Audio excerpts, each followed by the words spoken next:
Soha channel. Welcome to Soha channel.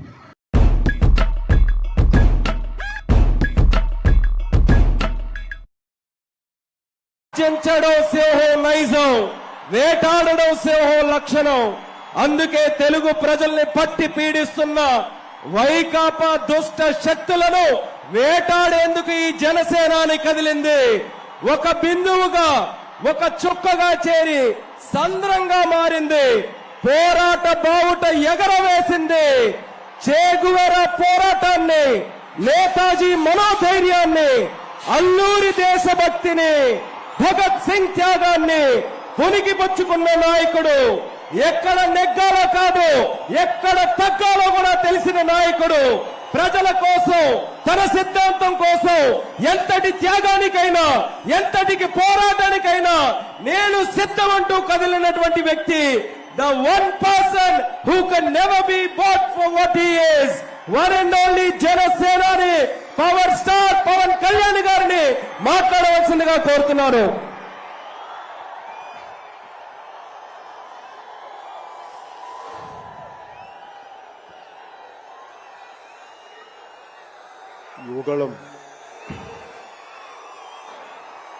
Yuvagalam సభకి ఆహ్వానించిన జాతీయ అధ్యక్షులు కింజరాపు అచ్చెన్నాయుడు గారికి, రాష్ట్ర తెలుగుదేశం అధ్యక్షులు కింజరాపు అచ్చెన్నాయుడు గారికి, తెలుగుదేశం జాతీయ అధ్యక్షులు శ్రీ నారా చంద్రబాబు నాయుడు గారికి, యువ నాయకులు, తెలుగుదేశాన్ని ముందు తరంకి నడిపిస్తున్న యువ నాయకులు శ్రీ నారా లోకేష్ గారికి, వేదిక పైనున్న తెలుగుదేశం పెద్దలకి, తెలుగు మహిళలకి, తెలుగుదేశం కార్యకర్తలకి, తెలుగుదేశం నాయకులందరికీ పేరు పేరున నా హృదయపూర్వక నమస్కారం. ఈ వేదిక పైన ఉన్న జనసేన నాయకులకి, పిఏసీ చైర్మన్ నాదెళ్ల మనోహర్ గారికి, ఇక్కడికి వచ్చేసిన జన సైనికులకి, సభకు మద్దతుగా వచ్చిన వీర మహిళలకి నా హృదయపూర్వక నమస్కారం. మా సోదరులు, సోదర సమానులు శ్రీ నందమూరి బాలకృష్ణ గారికి నా ప్రత్యేక నమస్కారం. ఈ సభని, యువకులని సభ ఇలా జరుగుతుంది, నన్ను ఆహ్వానించాలని ప్రతిపాదన వచ్చినప్పుడు నేను నాదెళ్ల మనోహర్ గారికి ఒకటి చెప్పాను. 220 రోజుల పైచిలుకు పాదయాత్ర చేసి 3000 కిలోమీటర్ల పైగా నడిచి 97 నియోజకవర్గాలు ప్రత్యక్షంగా అక్కడున్న ప్రజల కష్టాలన్నీ, సాధక బాధలు తెలుసుకొని, ఇది లోకేష్ గారి రోజు, ఇది ఆయన రోజున ప్రత్యేకించి ఆయనే ఉండాలి తప్ప ఇంకా వేదిక పైన నేను ఉండడం సబబా అంటే కాదు, మీరు ఖచ్చితంగా ఉండాలి అని లోకేష్ గారు మనస్ఫూర్తిగా నన్ను ఆహ్వానిస్తే 4 దశాబ్దాల సుదీర్ఘ అనుభవంతో ముఖ్యమంత్రిగా, ప్రతిపక్ష నాయకులుగా శ్రీ నారా చంద్రబాబు నాయుడు గారు ఆహ్వానం మేరకు మనస్ఫూర్తిగా నేను ఈ ఆహ్వానాన్ని మన్నించి ఇక్కడికి వచ్చాను. పాదయాత్ర జగన్ గారి పాదయాత్ర లాంటిది కాదు, ఇది బొగ్గలు నిమిరే పాదయాత్ర కాదు, ఇది కష్టాలు తెలుసుకున్న పాదయాత్ర, మాటలతో ఉన్న పాదయాత్ర కాదు, చేతలతోటి చూపించే పాదయాత్ర. అలాంటి పాదయాత్రని చేసిన లోకేష్ గారికి మనస్ఫూర్తిగా నా ధన్యవాదాలు తెలుపుకుంటా ఉన్నాను. ఒకసారి నాకు పాదయాత్ర చేస్తున్నప్పుడు చాలా అసూయ ఉంటుంది. నేను నడుద్దామంటే నాకు నడవనిచ్చే పరిస్థితి ఉండదు. పాదయాత్ర వల్ల చాలా అనుభవాలు ఎదురవుతాయి. చాలా మందితో సాధక బాధలు తెలుసుకోవచ్చు, కష్ట సుఖాలు పంచుకోవచ్చు. అలాంటి అవకాశం నాకు లేనందుకు ఈరోజు నాకు చాలా బాధగా. అలాంటి నాకు రాని అవకాశాన్ని లోకేష్ గారు దిగ్విజయంగా చేయటం, పూర్తి చేయడం నాకు చాలా ఆనందంగా ఉంది. మన ఆంధ్రప్రదేశ్ స్ఫూర్తి భారతదేశానికి చాలా కీలకమైనది. ఈ రోజున భాషా ప్రయుక్త రాష్ట్రాలు ఏర్పడ్డాయి అంటే పుట్టి శ్రీరాములు గారి బలిదానం, త్యాగ ఫలితం. ఆయన స్ఫూర్తి వల్ల ఈ రోజున మనకి భాషా ప్రయుక్త రాష్ట్రాలు ఏర్పడ్డాయి. సో భారతదేశానికి మనం చాలా స్ఫూర్తినిచ్చిన నేల ఇది. అలాగే ఐఏఎస్లు, ఐపీఎస్లు ఉమ్మడి ఆంధ్రప్రదేశ్కి రావాలని ఉవ్విళ్ళూరేవారు. ఈ ఐఏఎస్ అకాడమీల్లో, నైనిటాల్లో ఉండే అకాడమీస్లో ప్రతి ఐఏఎస్ అధికారి చెప్పేది ఆంధ్రప్రదేశ్ ఒక మోడల్ స్టేట్, అది అక్కడికి వెళ్ళాలి. ఈ రోజున అలాంటి ఆంధ్రప్రదేశ్ ఎందుకు వెళ్ళకూడదో ఆ మోడల్ కింద అయిపోయింది ఈ జగన్ గారి నాయకత్వంలో. నేను చంద్రబాబు గారు జైల్లో అన్యాయంగా పెట్టినప్పుడు నాకు చాలా బాధ కలిగింది.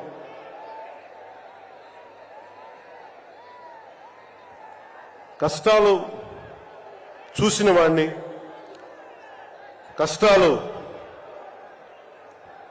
దగ్గరగా పెద్దల నుంచి చిన్నప్పటి నుంచి చూసిన వాడిని, కష్టాలు అనుభవించిన వాడిని, ఓటమి వచ్చినప్పుడు ఒంటరితనం ఎలా ఉంటుందో తెలిసిన వాడిని, ముఖ్యంగా శ్రీ నారా చంద్రబాబు నాయుడు గారి కుటుంబ సభ్యులు వేదన అర్థం చేసుకున్నవాడిని,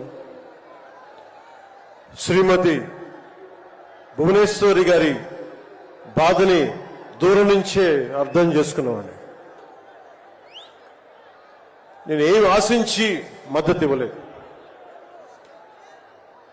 మనిషి కష్టాల్లో ఉన్నప్పుడు నా వంతు సాయంగా ఉండాలి అని చెప్పి బయటికి వచ్చి రాజమండ్రి జైలు వాడిని మాట్లాడి ఇన్ని దశాబ్దాలు సుదీర్ఘ రాజకీయ అనుభవంతో జాతీయ స్థాయిలో ఎన్డీఏ లాంటి దీనికి పక్షానికి చాలా కీలకమైన బాధ్యతలు వహించిన వ్యక్తి ఆయన్ని జైల్లోకి అన్యాయంగా పెట్టడం చాలా చాలా బాధ కలిగించింది. కాంగ్రెస్ నాయకులు చేసిన తప్పుకి సోనియా గాంధీ గారు పెట్టారు జగన్ గారిని జైల్లో. ఆ కక్ష చంద్రబాబు గారి మీద చూపించడం చాలా అవివేకం. ఇలాంటి పరిస్థితుల్లో రాష్ట్ర విభజన జరిగినప్పటి నుంచి 2014 నుంచి విభజన జరిగినప్పటి నుంచి ఈ రోజున హైదరాబాద్ రాజధాని ఆంధ్రప్రదేశ్కి, తెలంగాణకి ఉమ్మడిగా అభివృద్ధి చేసిన రాజధాని. మనకి రాజధాని లేకుండా విభజన జరిగి, సరైన పంపకాలు లేకుండా విభజన జరిగి, ఇలాంటి కష్ట సమయంలో నేను ఆ రోజున తెలుగుదేశం పార్టీ, భారతీయ జనతా పార్టీకి సంయుక్తంగా నేను పోటీని విరమించుకొని మరీ మద్దతు ఇచ్చాను. దానికి కారణం కూడా ఒక దశాబ్దం పాటు ఒక పార్టీని నడపాలి అంటే చాలా బలమైన అనుభవం ఉండాలి. కూర్చొని అనుభవంతో భవిష్యత్తులో పార్టీ చాలా అవసరం అని చెప్పి నేను ఒక దశాబ్ద కాలం పాటు ప్రత్యక్ష రాజకీయాల్లో ఉందాం, అని ఆలోచించి ఆ రోజున తెలుగుదేశం పార్టీకి మద్దతు తెలిపాం. ప్రభుత్వం వచ్చింది ఆ రోజున. దురదృష్టవశాత్తు చిన్న అభిప్రాయ భేదాలు కావచ్చు, కమ్యూనికేషన్ గ్యాప్ వల్ల కావచ్చు, 2019లో అది ముందుకు తీసుకెళ్ళలేకపోయారు. ఆ తీసుకెళ్లలేని లోటు, దాని తాలూకు రియాక్షన్ వైఎస్ జగన్ ప్రభుత్వం వచ్చేసింది. నేను ఏ రోజున కూడా ఒక దశాబ్దం కాలం పాటు చాలా సుదీర్ఘమైన అనుభోగిలో రాజకీయాలకు ఈ ఆంధ్రప్రదేశ్కి కావాలి, నా వంతు కృషి నేను మద్దతు ఇద్దామని ఆ ప్రయత్నంలో మనం మిస్ అయ్యాం. దాన్ని ఈ 2024 మనం ప్రభుత్వాన్ని స్థాపిస్తున్నాం, మార్పు తీసుకొస్తున్నాం, జగన్ని ఇంటికి పంపించేస్తున్నాం. నేను వింటుంది 25 మంది ఎమ్మెల్యేలని మార్చారు, ఇంకొక 80 మంది, మొత్తానికి కలిపి 80 మంది ఎమ్మెల్యేలు మారుస్తున్నారని నేను వింటా ఉన్నాను. మార్చాల్సింది ఎమ్మెల్యేలు కాదు, ఈ రాష్ట్ర ముఖ్యమంత్రి జగన్. నాకు జగన్ మీద వ్యక్తిగతంగా నాకు అసలు కోపం లేదు. నిజంగా ఒక బలమైన ఆధిక్యతతోటి ముఖ్యమంత్రి అయ్యి ప్రభుత్వాన్ని సమర్థవంతంగా నడిపి ప్రజలకి మేలు చేయాల్సిన వ్యక్తి కూల్చివేతలతో మొదలుపెట్టాడు. ప్రత్యర్థుల్ని ఇబ్బంది పెట్టే విధంగా, ప్రతి ఒక్కరిని ఎదురు తిరిగితే ఏంటని ప్రశ్నిస్తే వారిని కేసులు బనాయించి ఇబ్బంది పెట్టే పరిస్థితుల్లో ఈ ముఖ్యమంత్రి ఉంటే నేను ఇలాంటి ప్రభుత్వం ఉంటుందని నేను ఊహించలేదు. ఆయన స్వయంగా ప్రమాణ స్వీకారానికి నన్ను ఆహ్వానించినప్పుడు వారికి ఒకటే తెలియజేశాను, మీరు చాలా సమర్థవంతంగా పరిపాలించండి, ప్రజలకి మేలైన ప్రభుత్వం ఇవ్వండి, మేము ఒక పార్టీగా ప్రజల పక్షాన్ని వహించి సద్విమర్శ చేస్తాం అని అంటే చెప్పి ఆయనకి నా శుభాకాంక్షలు తెలియజేశాను.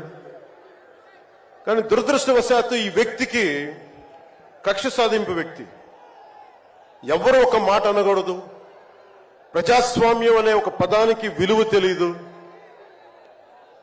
ఏదైనా మాట్లాడితే దాడులు చేయించడం, చాలా నీచంగా తిట్టించడం, ఇన్ని దశాబ్దాల ఆంధ్రప్రదేశ్ రాజకీయ చరిత్రలో ఏ ఒక్క నాయకులు కూడా వైఎస్ రాజశేఖర రెడ్డి గారితో కలిపి కూడా ఏ ఒక్కరు కూడా ఇంటిలో బయటికి రాని ఆడపడుచుల్ని, తల్లుల్ని ఒక్క మాట లేదు. ఎవరు కూడా నాయకుల్ని తిట్టారు, విమర్శలు చేశారు, దిగజారుడిగా మాట్లాడి ఉండొచ్చేమో, కానీ ఇంటిలో బయటికి రాని ఆడపడుచుల్ని, ఇంటి పట్టునే ఉండి బయటికి రాని తల్లుల్ని చాలా నీచంగా విమర్శించే ఈ సంస్కృతి జగన్ నాయకత్వంలో ఈ వైసీపీ ప్రారంభించింది. ఎంతమంది కన్నీళ్లు పెట్టుకున్నారు, ఎంతమంది స్త్రీలు బాధపడ్డారు. ఒకటే అనిపిస్తుంది, వ్యక్తికి అడగాలనిపించినప్పుడు ఇంట్లో ఉన్న తల్లికి చెల్లికే విలువ ఇవ్వనేవాడు మన ఇంట్లో ఉన్న ఆడపడుచులకి ఏం గౌరవిస్తాడు? ఇంట్లో తల్లికి చెల్లికి విలువ ఇవ్వనేవాడు 30,000 మంది ఆడపిల్లలు అదృశ్యం అయిపోతే ఏం పట్టించుకుంటాడు? మొన్న 22 ఒక సంవత్సరంలోనే ఎన్సీఆర్బీ డేటాలో దాదాపు 10,000 మంది ఆడపిల్లలు అదృశ్యం అయిపోయారు ఒక సంవత్సరంలోనే. నేను మాట్లాడుతున్నప్పుడు డేటాతోటే మాట్లాడతాను. 2.5 సంవత్సరాల క్రితం వైసీపీ వాలంటీర్ వ్యవస్థలోని కొంతమంది ఒంటరి మహిళల మీద, ఆడపడుచుల మీద డేటా సేకరిస్తున్నారు. దీని మీద మీరు మాట్లాడండి అని చెప్పి చాలా మంది పెద్ద స్థాయి వ్యక్తులు నాతో మాట్లాడినప్పుడు దాదాపు ఇన్ని వేల మంది 30,000 మంది పైచులకు ఆడవాళ్ళ అదృశ్యం అయిపోయారు, మీరు మాట్లాడండి అని చెప్పినప్పుడు నేను నమ్మలేదు. కానీ డేటా తెప్పించుకొని చూస్తే నేను గళమెత్తినప్పుడు వైసీపీ వాలంటీర్ వ్యవస్థ మీద ఆ రోజున ప్రత్యేకించి చెప్పాను, యువతకి ఉద్యోగాలు వస్తే చాలా ఆనందించేవాడిని. కానీ కొద్దిమంది వాలంటీర్స్ చేసే ఈ విధానాల వల్ల ఒంటరి మహిళలు, ఒంటరి ఆడవాళ్లు, భర్త లేని వారు చాలా అన్యాయాలకు గురవుతూ ఉంటే అన్నింటికి తెగించి నేను ఎప్పుడు గొంతెత్తినా ఓట్లని బేస్ చేసుకొని మాట్లాడను, మార్పుని బేస్ చేసుకొని మాట్లాడతాను, మార్పుని ఆధారం చేసుకొని మాట్లాడతాను. వారాహి యాత్రలో ఆ రోజు ప్రారంభిస్తే నా మీద విపరీతమైన దాడులు జరిగినాయి, విపరీతమైన విమర్శలు, కువిమర్శలు అన్నిటినీ భరించాం. చివరికి విశాఖపట్నంలో కూడా నేను ఎయిర్పోర్ట్ నుంచి మనకి పార్టీ కార్యక్రమాలకు వస్తూ ఉంటే పోలీసుల చేత నన్ను రానివ్వకుండా చేసి, ప్రజలు నమస్కారం చేస్తుంటే ప్రతి నమస్కారం చేయడానికి కూడా ఒక ఉన్నత స్థాయి అధికారి చాలా నీచంగా మాట్లాడి కూర్చోమని చెప్పే స్థాయికి వెళ్ళిపోయింది ప్రభుత్వం. పొరపాటు ఆయన పక్కనే స్టాండింగ్ ఇన్స్ట్రక్షన్స్ వస్తా, పొరపాటు ఆయనకి స్పీకర్ ఫోన్ నొక్కుపోయి మాట్లాడుతూ ఉంటాయి. మనందరికీ తెలిసిన మాట్లాడితే అన్నిటికీ అన్ని శాఖలకి మంత్రి అయిన ఒక పెద్ద మనిషి ఆయన గొంతు వినిపిస్తా ఉంది, ముందుకు వెళ్ళనివ్వకండి, కూర్చోబెట్టండి, ఇవన్నీ మాట్లాడుతూ ఉన్నారు ఆయన. అలాంటి వాడికే అలాంటి ఇబ్బందులు వస్తే సగటు మనిషికి ఎలా ఉంటుందో మీరు ఆలోచించండి. సుదీర్ఘమైన అనుభవం ఉన్న శ్రీ చంద్రబాబు గారికే ఇలాంటి పరిస్థితులు వచ్చినప్పుడు సగటు మనిషికి ఎలా ఉంటుంది? చాలా అనుభవజ్ఞులైన ఒక్కొక్క పరిస్థితులు ఉంటే రేపొద్దున భవిష్యత్తులో ఇంకొక మారు ఇళ్లలో ఉండలేరు, ఆంధ్రప్రదేశ్లో ఉండలేరు, పెట్టుబడులు రావు, ఇవన్నీ మారాలి. సభలో వైసీపీ వ్యతిరేక ఓటు చీలనివ్వను. దానికి నాకేదో అద్భుతాలు జరుగుతాయని కాదు, కానీ నిజంగా యువత భవిష్యత్తును దృష్టిలో పెట్టుకొని, మహిళల భద్రతను దృష్టిలో పెట్టుకొని, మనకి వ్యాపారస్తుల పెట్టుబడులను దృష్టిలో పెట్టుకొని, సంక్షేమాన్ని దృష్టిలో పెట్టుకొని ఈ వైసీపీ ప్రభుత్వం మారాలి.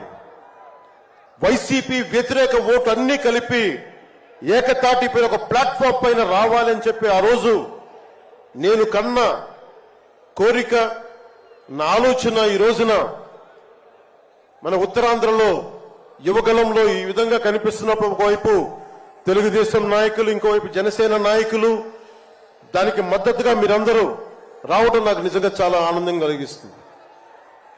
మనం ఈ రోజున ప్రారంభించిన యాత్ర, ఈ రోజున ప్రారంభిస్తున్న ఈ క్షణాలు ఆంధ్రప్రదేశ్ భవిష్యత్తుని నిర్దేశించే క్షణాలు. ఆంధ్రప్రదేశ్ భవిష్యత్తుని మనకి చాలా బలంగా నిర్దేశించే క్షణాలు. ఈ రోజున నేను భారతీయ జనతా పార్టీ, నరేంద్ర మోదీ గారి నాయకత్వంలోని భారతీయ జనతా పార్టీ అలయన్స్ లో ఉండి కూడా అందరూ అనుకుంటా ఉన్నారు, నువ్వు ఎలాగ మాట్లాడావు, మోసం చేశావు భారతీయ జనతా పార్టీ. చాలా మంది, కొంతమంది మాట్లాడుతూ ఉంటే వైసీపీ నాయకులు, వారందరికీ నేను సభాముఖంగా తెలియజేస్తున్నాను, ఆంధ్రప్రదేశ్ పరిస్థితులు ప్రత్యేకంగా నేను జాతీయ స్థాయి నాయకులకు వివరించాను. వారికి వివరించి నాకు వేరే దారి లేదు. నాకు రోడ్డు మీద తిరుగుదామంటే కేసులు పెడతా ఉన్నారు, ప్రజాస్వామ్యబద్ధంగా గళం విప్పుదామంటే కేసులు పెడతా ఉన్నారు, వ్యవస్థల్ని నిర్వీర్యం చేస్తా ఉన్నారు. ఒక చిన్నపాటి సినిమా టికెట్లకు కూడా కూర్చోబెట్టి మొత్తం చీఫ్ సెక్రటరీ దగ్గర నుంచి ఎంఆర్ఓల దాకా వాడి ప్రజా వ్యవస్థలను దుర్వినియోగం చేస్తా ఉన్నారు. నాలాంటి వాడికి సమస్యలు ఉన్నప్పుడు భవిష్యత్తులో ఆంధ్రప్రదేశ్ అంధకారానికి గురవుతుంది. దయచేసి మీరు ఈ గఠబంధన్ని, ఈ పొత్తుని మీరు మనస్ఫూర్తిగా మీ బ్లెస్సింగ్ కావాలి అని చెప్పి నేను అమిత్ షా గారికి తెలియజేశాను. నేను వారు ఎంతవరకు ఒప్పుకుంటారో నాకు తెలియదు, కానీ నా మొదటి ఆఖరి ప్రయత్నం కూడా ఆంధ్రప్రదేశ్ భవిష్యత్తు బాగుండాలి అంటే ఎక్కడి నుంచి మనుషులు రారు, మన భవిష్యత్తుని మనమే నిర్మించుకోవాలి, మనమే కొట్లాడాలి. అలాంటి ఆంధ్రప్రదేశ్ భవిష్యత్తుకి వైసీపీకి నాయకులు అందరని చెప్పట్లేదు, కానీ గూండాగర్దీ చేసేవాళ్ళు, క్యారెక్టర్ అసాసినేషన్ చేసేవాళ్ళు, ఆడపడుచుల్ని అగౌరవపరిచేవాళ్ళు, వీరందరికీ సభాముఖంగా చెప్తున్నాం. ఇది ఈ రోజున మేము ఎన్నికల పొత్తు చాలా కీలకమైంది. మనం కనుక ఈ పొత్తు పెట్టుకోకపోతే భవిష్యత్తులో రోడ్ల మీదకొచ్చి కర్రలు కత్తులు పట్టుకొని వైసీపీ గూండాలతో కొట్లాడాల్సి వస్తుంది. నేను కేంద్రంలో ఇదే చెప్పాను. ఈ రోజున కనుక మనం ఈ పొత్తును పెట్టుకోకపోతే నాతో సహా వైసీపీ గూండాలని ఎదుర్కోవడానికి ఒక కర్రో కత్తో పట్టుకొని మేము కూడా రోడ్ల మీదకి వచ్చి మేము వీధి గొడవలు క్రియేట్ చేసుకు మేము రక్షించుకోవాల్సి వస్తుందని చెప్పి నేను ప్రత్యేకించి కేంద్ర నాయకత్వానికి చెప్పాను. ఎందుకంటే భవిష్యత్తులో ఇంకొకసారి వైసీపీ వస్తే నేను 2019లో కూడా చెప్పాను, ప్రతి కొండని కోనని వీళ్ళు దోచేసుకుంటారని. వీరికి ప్రజాస్వామ్యం మీద గౌరవం లేదు వీరికి.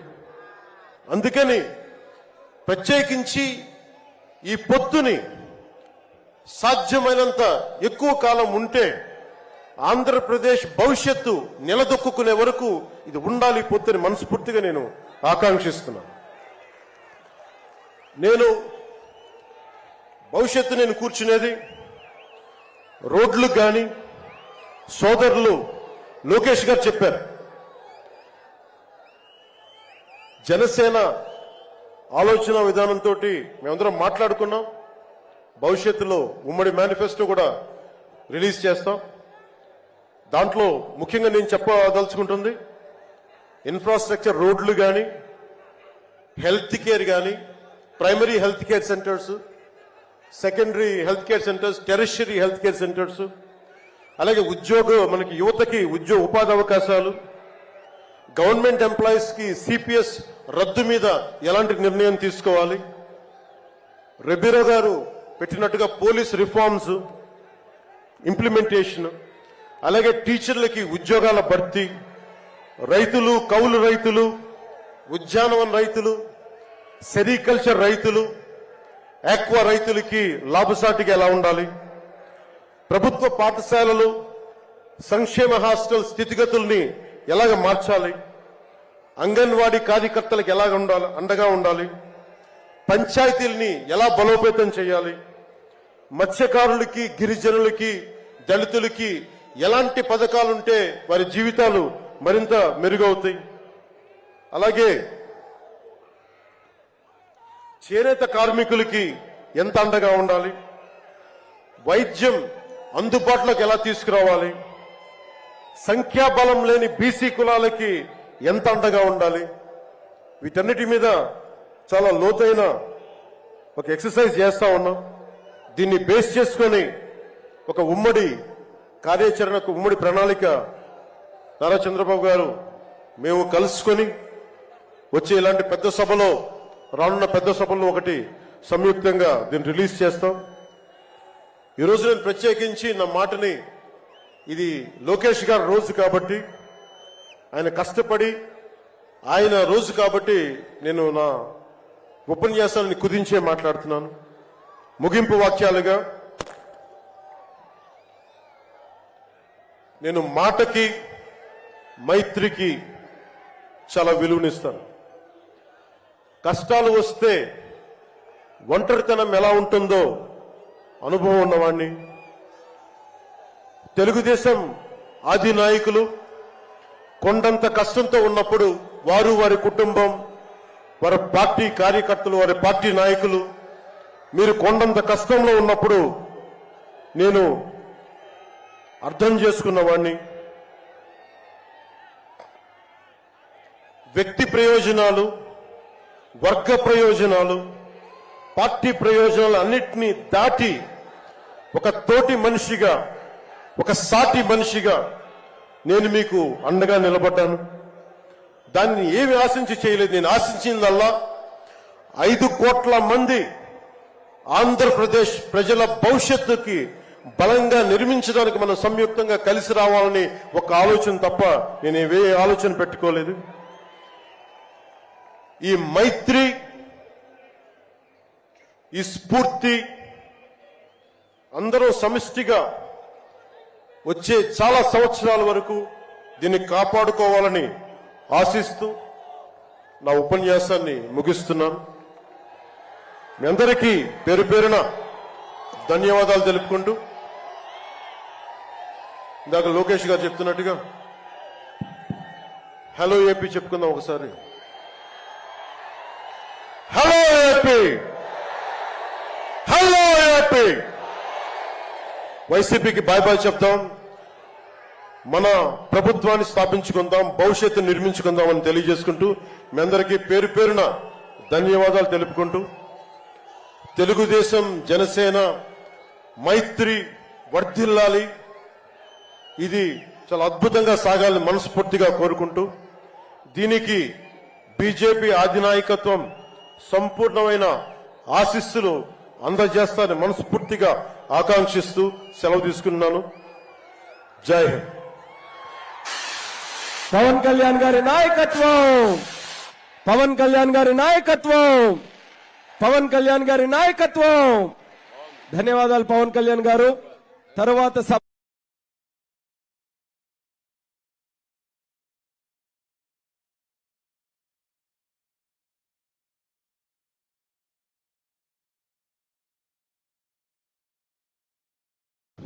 Soha channel. Thank you for watching Soha channel. Please subscribe our channel and share and like our channel. దయచేసి మా ఛానల్ని సబ్స్క్రైబ్ చేయండి, మా ఛానల్ని లైక్ చేయండి, షేర్ చేయండి. Thank you for watching.